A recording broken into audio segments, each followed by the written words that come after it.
Everybody, welcome to Phil and Dave's Excellent Adventures. Just Dave here. Today I'm talking about the movie Furiosa, a Mad Max Saga. This is going to be a spoiler review, so if you haven't seen the movie yet and you are concerned about spoilers, I would suggest you go and watch the movie first before you watch this review. Furiosa, a Mad Max Saga, is a post-apocalyptic action film directed, co-written, and produced by George Milne, collaborated with Nico Lathouris on the screenplay. It's the fifth movie in the Mad Max franchise overall. It is a sequel and spin-off to Mad Max Fury Road, starring Anya Taylor-Joy as Furiosa, who was originally played by Charlize Theron. In the movie, she's basically taken from the green land of many mothers and forced to join up with Dementus, and then later with Immortan Joe. As far as what I liked about the movie overall, I thought the cast did a great job. I really liked Anya Taylor-Joy as Furiosa and Alyla Browne as the younger Furiosa. I think the highlight in this movie for me would be Chris Hemsworth as Dementus. He's great. He's just over the top and ridiculous and crazy. He's got, that crazy Australian accent, but he's also kind of doing like a carnival barker kind of thing. He's like, oh, right, step right up kind of thing. It's fun. He's over the top. He's ridiculous. He's silly. He's charismatic. I think he's probably one of the most memorable villains I've seen in a movie in a really, really long time. I really appreciated that. I liked Tom Burke as Praetorian Jack. I wasn't really familiar with him before. A lot of these actors are Australian, I believe, but did a good job. I also liked I don't know who that is. Either way. Lachy Hulme as Immortan Joe. The original guy who played him passed away, so they had to recast with him. But I think he did a pretty good job. He looked like Immortan Joe and everything. I like the history man who's in there. He's also the narrator, and he kind of explains stuff to people. I like the way they sort of explained whenever they hear a word they didn't understand what it meant, like whatever prosperity or abundance, I think it was. They kind of explained it in context. I appreciated that. I liked John Howard as the people leader. A lot of these people were in Fury Road as well. Angus Sampson is the organic mechanic. He was in Fury Road. Rictus and Scrotus, both good as well. I think they were both in the last one. I liked Charlize Fraser as Mary, Furiosa's mom. I hadn't seen her before. She looks a lot like the kid from Stranger Things to me. So I was like, is that a kid? No, that's a woman. Never mind. But she looked like a younger version of him to me. Elsa Pataki shows up in here as Mr. Norton. She was a cool character when I first saw her. I'm like, oh, that's awesome. I didn't even recognize that's her, but that's Chris Hemsworth's wife in real life. So she's in here. She also plays a Vuvalani general. So she plays a couple different characters. I like Chum Bucket as well. The Guardian of Gastown, Peter Stevens was good. Lee Perry is the Bullet Farmer, who was also in Fury Road. All good performances, all really cool, memorable characters with very cool looks and kind of costume design and stuff like that. The guy with like the bullet helmet and all that stuff, super cool stuff. I loved all of that. I think the cinematography was really well done. It was by Simon Duggan. He's done a bunch of stuff. iRobot, Underworld Evolution. He does a lot of Len Wiseman stuff and Alex Proyas stuff. He also did The Great Gatsby, 300 Rise of an Empire, Warcraft, Hacksaw Ridge. The music was by Tom Holkenberg, aka Junkie XL. He's done a bunch of stuff. He did Man of Steel and Superman, Batman, Superman, Dawn of Justice with Hans Zimmer. He also worked on Justice League, Mad Max Fury Road, Deadpool, Tomb Raider, Terminator Dark Fate, Sign of the Hedgehog, a bunch of stuff. Good musician. I really like the music in this. There's parts in this movie where there isn't a lot of score. There was even a period where I assumed there would be score and there wasn't. It was just kind of quiet. And I'm like, wait, does this movie not have a score? Are they just using like motor sounds as like the score, which there's a lot of that. No, there is a score in here. It's well done, but it's also not overdone. And I sort of appreciate that. It gives the movie kind of time to breathe when it needs to. Other than that, I love Dementus's chariot. He's got like motorcycles that he uses, like horses on like the back of a chariot. That's really cool. They do a thing with him where there's like they shoot a flare off or whatever, and like red paint covers him, and then his sort of white cape ends up looking like a red cape. So he looks even more like a Roman senator or something like that. And it even makes his beard and his hair all red and everything like that. It's a cool look for him. And honestly, when he first showed up, I thought that the nose kind of distracted me. It's something about his hair and his beard looked fake to me when it was black. But once they got the red in there and some of the other colors, it actually looked pretty good to me. So I don't know. The nose was a little goofy, and I don't know if we really needed it. I assume it was kind of done just to make it look less like Chris Hemsworth. I think they could have done a better effect with maybe some fake teeth, which he might have had fake teeth, but like just dirty teeth or crooked teeth maybe. But either way, cool character, fun time. A lot of really cool costume designs in here throughout, as well as in, all the Mad Max movies have them, but this one in Fury Road especially. And they did some cool stuff with like the cod pieces. is. There's like, one guy's got like a gas mask. He's also got like holes cut out, and he's got like chains on his nipples and crazy weird stuff like that. There's a lot of like, steering wheels or car type stuff that are being used as like a cod piece or like skulls and like all that kind of stuff. Like it's cool. It works. It makes sense. It looks post-apocalyptic. It looks crazy. Like that's the point. There's also a lot of really good makeup in here. There's a great bomb scene where Furiosa is like climbing underneath the rig and they're like sticking bombs underneath, and she's got to like go and defuse or cut the wick on the bomb before it explodes. And it's a very tense scene. It got me freaking out. And then like in that same kind of sequence, they show a guy get pushed off and like rolled under the tires and gets like flat. It's awesome. It's so cool. I think it happens 2 or 3 times. I will admit there's a little bit of like return on investment where it gets the third time it happens, it's not quite as shocking or as amazing, but still really cool to see. And I do think, yeah, overall, just a lot of really cool, crazy action set pieces and a lot of really fun stuff. The scene where she like has to rip her own arm off is really interesting and really fun. That's also the arm that's got the map to the Green Land of Many Mothers. So that's kind of interesting.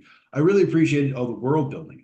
I think probably more world building in this than any other Mad Max movie. We actually get to see the Green Place of Many Mothers at the beginning. We get to see Gastown and Bullet Farm, all places that they talked about in Fury Road, but we didn't really get a chance to see. So it was cool to actually really see all of that. And I think overall, my favorite thing about this movie and all of George Miller's movies really is there's just a lot of creativity going on. There's a lot of interesting, cool stuff. The guys on the stilts that like walk around and do their crazy thing and like all that stuff. It's just, yeah, it's just really fun to see something kind of different. And I mean, granted, it's in a pre-existing series or whatever, but to see something different and original and it was always really cool. First, what I disliked about the movie, they do a lot of, I assume what they're doing is over cranking, this sort of thing where it almost looks like the footage has been sped up, but not exactly, it just makes the actors look like really jerky and weird. And I think what they do is they're like over cranking the film. Whereas in the day you would just crank faster, but they're doing it digitally, I assume. And they did it in Fury Road too. I actually rewatched Fury Road after this, but I feel like in Fury Road they did it better, or they did it in times where it helped. And in this, they do it sometimes. It's really cool. Like they're closing up on a car and they're showing like the bumper, like the kind of cow catcher thing in the front. And a lot of times when you're driving and you do it with the driving, it looks kind of cool. But there's a couple scenes in this, in particular, I remember the scene where Furiosa is like climbing down on the chain that's got a car hooked to it, where they're doing the overcrank thing. And I'm like, I don't know if you needed to do that for this scene. And there's a couple other scenes where they did it. And I'm like, I feel like you could have dialed it back. And honestly, rewatching Fury Road, it's a little overdone there for me as well. But I think because most of that's driving, it kind of worked. I think also the digital effects in this movie are a lot more obvious and a lot more pronounced. They still look pretty good. And I think, again, that over cranking or whatever they're doing kind of helps to hide that.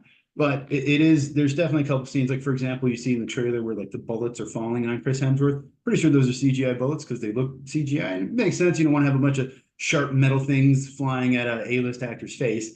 But there's some other scenes where, yeah, it's pretty obvious there's some digital effects in there.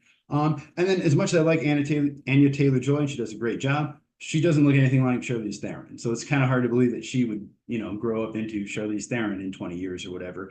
And then it's even more unbelievable that she could pass as a boy. She's very feminine looking. She's got those big eyes and the big lips. And like, I don't know if she's wearing makeup, but it looks like she's always wearing makeup. So it's like, I don't know. I feel like at least one person would be like, hey, that skinny boy is very pretty. So yeah, other than that, movie is directed by George Miller. George Miller, of course, did all the other Mad Max movies before this. He has a very diverse filmography. He did Happy Feet and Happy Feet 2, I believe. I think he only produced the first Babe, but he directed the second Babe, and I think he wrote them. He did Witches of Eastwick, Lorenzo's Oil, 3,000 Years of Longing. So pretty diverse filmography. In a lot of ways, I really appreciate that about it. The movie was written by Miller, who also wrote most of those movies, and Nico Lathouris, who also wrote Mad Max Fury Road. He's an actor, though, and he actually played Grease Rat in the first Mad Max movie. Budget on this was 168 million, a little bit more than Fury Road. I think Fury Road had 150 or 160 million. Box office so far, it's made $59 million. 25.5 of that was domestic. It was projected to make more like 40 or 45. So the movie is definitely underperforming and doing not as well as they hoped it would. And that's too bad because it's a great movie. It's a really good movie, and it's not, people didn't go out to see it for whatever reason. I'm not quite sure why. Maybe because Max isn't in it. Maybe because, I don't know, people are sick of the movies or something. I'm not sure. Rotten Tomatoes on this, so it's getting good reviews. It's at 90% for the critics and 90% for the audiences. So it's one of those rare movies where the critics and the audience both agree, and everyone seems to really like it. But for whatever reason, people didn't go out to see it like they expected them to. So hopefully more people do show up eventually and see it later, or they see it on streaming, because I would really like to see more of these movies. I'd really like to see a straight sequel to Fury Road and see something with Max in it, because I will say I like Furiosa and I think she's a great character. In a lot of ways, she's similar to Max. But I did miss seeing Max. We do see him for a second. We see a scene of him with the Interceptor, whatever his car is called. It's actually it's what's his name? The guy who played Mad Max in Fury Road. It's his stunt double, Jacob Tamori, who was playing him. And for that just brief scene, you see him like on a cliff or whatever kind of thing.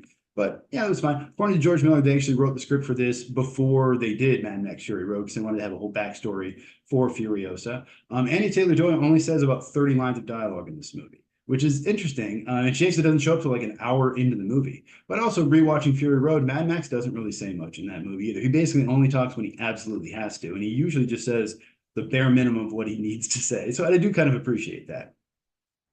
Anya Taylor-Joy had to learn how to drive for this movie. She didn't have a license before this, but she did a lot of her own stunts and apparently did a really good job with it. So that's pretty cool. Chris Hemsworth actually auditioned to play Max in Mad Max Fury Road, but lost out to Tom Hardy. That's the name I couldn't remember before. Which is funny. When I heard he was casting this, I initially thought he was going to be playing Max. For some reason, they wanted a younger, I don't know what. And I'm like, that makes sense. I can see him playing Mad Max. No, he's not. And I'm like, wow, he would have been a good Mad Max. So I don't know. At one point they actually considered having Charlize Theron in here playing Furiosa and they just de-aging her. They decided not to. I think I heard after watching The Irishman, George Miller was like, no, technology isn't quite there yet. And I think Charlize Theron wanted to do it and was a little upset, but also she praised Anya Taylor-Joy and said she was awesome. So I don't think there's any bad blood there. I know she had kind of a bad experience working on the last movie, and it sounds like Anya Taylor-Joy had kind of a rough experience on this one as well. But I don't know. Either way, I like the movie. I thought it was really great. I really enjoyed watching it. Other than, like I said, the minor overcranking and the fact that some of the VFX isn't quite as good or quite as seamless as it was in Fury Road, makes me not like it as much. If I would have ranked Fury Road, I'd probably give it a 10 out of 10. It's a great movie. I just watched it last night. I would rewatch it again. This movie, though, also very good, and I definitely will be rewatching this movie probably before it even leaves theaters. So I'm going to give it a 9 out of 10. I think it's great. I think it's my favorite movie of the year so far. It's probably the best movie I've seen so far this year, and I really enjoyed it. I hope that it makes more money and they make some more sequels. But if you saw the movie, let me know what you thought of it down in the comments below. Thank you so much for watching. Hope you have a great night, and I will see you here again next week.